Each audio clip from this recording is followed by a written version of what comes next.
अस्सलामुअलैकुम। आज का हमारा ग्रुप थ्योरी का थ्योरम है लेट जी बी या साइक्लिक ग्रुप। जी हमारे पास कोई सा भी साइक्लिक ग्रुप है, ठीक है, जिसका ऑर्डर हमारे पास n है। Then G contain one and only one subgroup. तो कह रहे हैं हमारे पास जी कंटेन करेगा वन एंड ओनली वन, इसका मतलब है कोई यूनिक होगा subgroup of order D का। If and only if D divides करे एन को।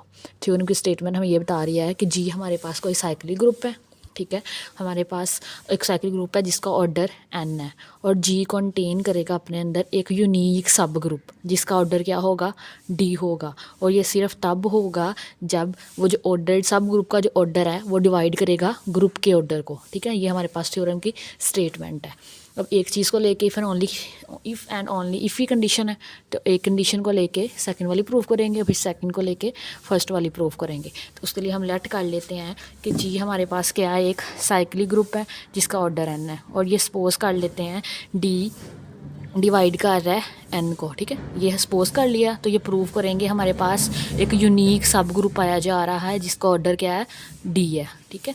तो सपोज कर लिया डी डिवाइड कर रहा है एन को। अगर डी डिवाइड कर रहा है तो हम लिख सकते हैं कि एन डिवाइडेड बाई, डिवाइड करने से हमें कोई टर्म भी तो मिलनी चाहिए ना, तो वो हमारे पास क्या है, पी। तो पी हमारे पास यहाँ पे कोई सा भी इंटीजर है, ठीक है। अगर इसको देखें मैथमेटिकली फॉर्म में, अगर मैं कहूँ कि 4 2 से डिवाइड हो रहा है तो 2 2s आर 4 डिवाइडेड बाई 0 आ जाएगा, ठीक है। मतलब हमारे पास इन आपस में डिवाइड होके हमें कोई ना कोई चीज़ मिल रही है, कोई इंटीजर मिल रहा है, ठीक है। ये हमारे पास इंटीजर है, वो यहाँ पे हमने क्या क्या ये पी है हमारे पास। अब डी उधर जाके मल्टीप्लाई हो जाएगा तो N is equal to D P आ जाएगा। यहाँ पे हम लोग लेट करते हैं, ले लेते हैं take B is equal to A की पावर पी। एक एलिमेंट लिया है बी, ठीक है, जो कि हमारे पास इक्वल है ए की पावर पी के। देन अब ए के जो एलिमेंट है वो जी के अंदर के हैं, जी में ए की पावर ए जैसे एलिमेंट्स पाए जा रहे हैं, ठीक है, और ए के एंड पे हमें आइडेंटिटी मिल रही है। तो P is equal to A P आ गया। देन हमारे पास इनकी पावर डी ले लेते हैं, ठीक है, बी की पावर भी डी ले ली, ए की पावर पी की पावर भी डी ले ली। अब पी डी से मल्टीप्लाई होगा तो हमारे पास पी डी आ जाएगा। और पी डी किसके इक्वल है, पी डी हमारे पास एन के इक्वल है, तो हम लोग पी डी की जगह एन लिख सकते हैं। तो ए की पावर एन पे हमें क्या मिल रही है, इस ग्रुप की आइडेंटिटी मिलती है, ठीक है। तो यहाँ पे हमें आंसर क्या आ गया, आइडेंटिटी। तो हम ये प्रूफ किया है कि बी की पावर डी अगर लें तो हमारे पास क्या मिल रहा है, आइडेंटिटी मिल रहा है। तो ये हमारे पास क्या हो गया, इसका सब ग्रुप हो गया। सो वी हैव अ सब ग्रुप, हमें एक सब ग्रुप मिल गया है जिसमें किस किस्म के एलिमेंट है, बी टाइप के एलिमेंट है। और बी की और डी को हम लोगों ने इसका ऑर्डर प्रूफ करवा दिया इस सब ग्रुप एच का, ठीक है, ऑफ ऑर्डर डी का। अब हमने ये प्रूफ करवाना है कि हमारे पास ये सब ग्रुप यूनिक सब ग्रुप है, हमारे पास यूनिकनेस प्रूफ करनी है इसकी, ठीक है। उसके लिए हम लेट कर लेते हैं to prove the uniqueness of H. हम लोगों ने एज को यूनिक प्रूव करवाना है। तो हम लोग सपोज कर लेंगे कि एक हमारे पास कोई अनदर साइक्लिक ग्रुप है के जिसका ऑर्डर डी है और वो भी ए से जनरेट हो रहा है, ठीक है। हम लोगों ने एज को यूनिक प्रूव करवाना है ना, तो उसको प्रूव करने के हम कंट्राडिक्शन वाला रूल इस्तेमाल करेंगे, ठीक है। हमने कहा कि एज नहीं है जी, एज के अलावा एक और ग्रुप भी है हमारे पास और वो के है, सब ग्रुप है, ठीक है, और इसका ऑर्डर भी डी है और ए है। अब एंड पे हम जाके क्या करेंगे, एच को के इक्वल प्रूव करवा देंगे तो एच हमारे पास यूनिक आ जाएगा। तो हम लोग उसके लिए लेट कर लेते हैं सी इज़ इक्वल टू ए की पावर क्यू है। देन ठीक है, क्योंकि डी हमारे पास ऑर्डर है तो दोनों तरफ डी ले लेते हैं। तो सी की power D is equal to A की पावर क्यू की पावर डी आ जाएगा।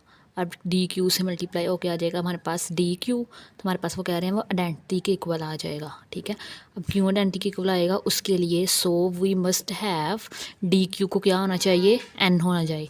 अगर डी क्यू एन के इक्वल होगा देन आइडेंटिटी आएगी, ठीक है।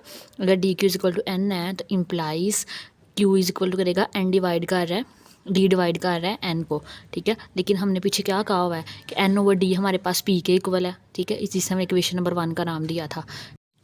10 B is equal to A की पावर पी आ जाएगा, ठीक है। ये हमारे इक्वल रखा हुआ है पीछे हमने यहाँ पे, B is equal to A की पावर पी। तो B is equal to A की पावर पी है और यहाँ से हमारे पास ये इक्वल आ जाएगा सी के, और सी इक्वल है ए की पावर क्यू के। ये चारों आपस में क्या आ जाएंगे, इक्वल। तो हैंस के हमारे पास इक्वल आ जाएगा एच के, तो क्योंकि के भी हमारे पास जनरेट हो गया है ए की पावर पी से, तो hence H is the unique, यही प्रूव करना था। और अब कन्वर्सली करेंगे, ठीक है। कन्वर्सली है लेट एच बी या subgroup of order D. H हमारे पास कोई सब ग्रुप है जिसका ऑर्डर डी है, is a cyclic group of G, ठीक है। एक साइक्लिक ग्रुप का सब ग्रुप है और उस ग्रुप का ऑर्डर क्या है, एन, ठीक है। अब प्रूफ ये करना है कि हमारे पास उस सब ग्रुप का ऑर्डर है वो डिवाइड करता है ग्रुप के ऑर्डर को, ठीक है।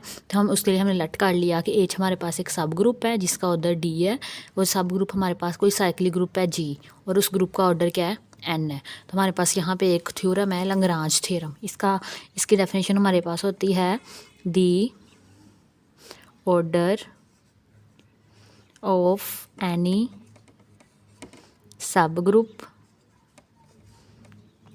the order of any subgroup H of G divides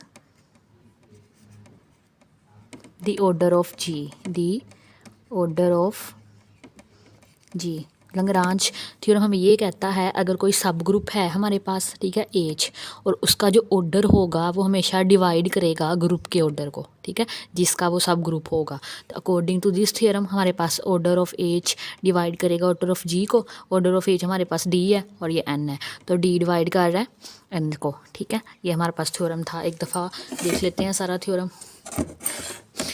था हमारे पास। एक हमारे पास कोई जी साइक्लिक ग्रुप था जिसका ऑर्डर एन था, ठीक है। वो हम लोग प्रूव ये कर उससे सिर्फ एक यूनिक सब ग्रुप एग्जिस्ट कर रहा है जिसका ऑर्डर डी है, इफ़ एंड ओनली इफ़ अगर डी ऑर्डर जो हमारे पास सब ग्रुप का ऑर्डर है वो डिवाइड करे ग्रुप के ऑर्डर को। उसके लिए हम लोगों ने लेट किया कि जी हमारे पास कोई ग्रुप है जिसका ऑर्डर एन है, ठीक है, और साथ में सपोज कर लिया कि डी डिवाइड कर रहा है एन को, ठीक है। उसके लिए हमने इंटीजर लेट किया, हम लोगों ने लेट किया कि b is equal to a की पावर p है। उसका ऑर्डर d लिया हुआ था तो हमारे पास ये आइडेंटिटी के इक्वल आ गया। तो हमारे पास यहाँ पे एक सब ग्रुप आ गया h जिसमें b की पावर d जैसे या फिर b की पावर वाले एलिमेंट्स पाए जा रहे हैं। अब इसको हम लोगों ने यूनिक प्रूफ करवाना था। यूनिक प्रूफ करवाने के लिए हमने एक दूसरा सब ग्रुप लिया k, ठीक है, इसी ग्रुप जिसका ऑर्डर हमारे पास d था और वो भी h से जनरेट हो रहा था। उसके लिए हम लोगों ने इक्वल ले लिया C is equal to A Q, ठीक है। एंड पे हमने कह दिया कि उसका जो इस के के जो सब ग्रुप है ना, जो के सब ग्रुप है, इसके जो एलिमेंट है ना वो भी ए की पावर पी से जनरेट हो रहे हैं। तो वो हमारे पास इक्वल आ गया के इज़ इक्वल टू एच के। मतलब कोई जो के हमने दूसरा सब ग्रुप लिया था वो कोई और नहीं था बल्कि वो एच खुद ही था, ठीक है। तो डैट्स वाई ये यूनिक हो गया, तो एच हमारे पास यूनिक है। कन्वर्सली में हम लोगों ने लेट किया कि एच हमारे पास कोई सब ग्रुप है जिसका ऑर्डर डी है, ठीक है, और हमारे पास साइक्लिक ग्रुप है जी जिसका ऑर्डर एन है, और हमारे पास ए सब ग्रुप है इस ग्रुप जी का। तो बाय लैग्रांज थ्योरम हमें ये बताता है कि हमारे पास सब ग्रुप का जो ऑर्डर है वो डिवाइड करता है ग्रुप के ऑर्डर को। डैट्स वाई डी डिवाइड करेगा एन को। ये था हमारा आज का थ्योरम। अगर आपको वीडियो अच्छी लगी हो तो लाइक शेयर एंड सब्सक्राइब कीजिएगा। अगर कोई क्वेश्चन हो तो कमेंट कीजिएगा। अल्लाह हाफिज़।